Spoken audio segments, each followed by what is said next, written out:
if we were to look at the patterns emerging, especially after a person is victimized, a child is victimized and abused and violated, you see many of the cases are, they take it for an out of court settlement, so that there is no judiciary involved, there is no police involved, and it's all a hush hush matter.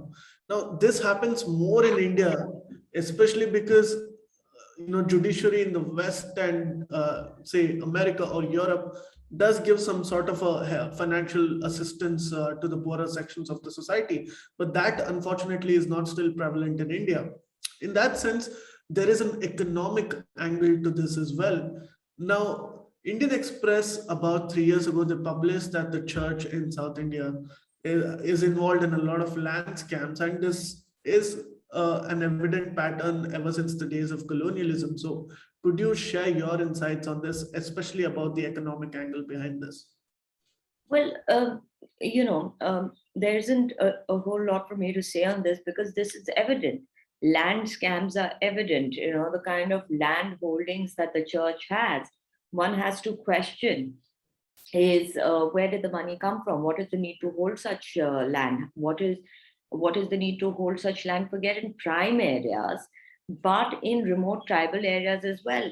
During my travels in the Northeast, I found that the kind of money coming in for them to build the kind of institutions that they wanted to build, again, to attract the kind of population that they wanted to. A lot of these areas had huge, massive institutions. I won't name one of the states that I went to in the Northeast. In a tiny village which barely had roads, 700 crores had been pumped in to build a missionary institution.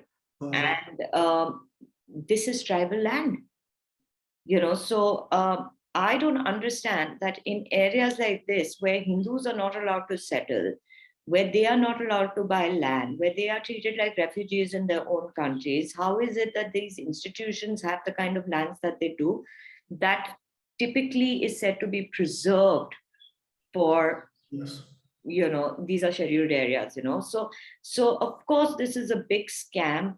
Of course, this needs to be looked into. But, on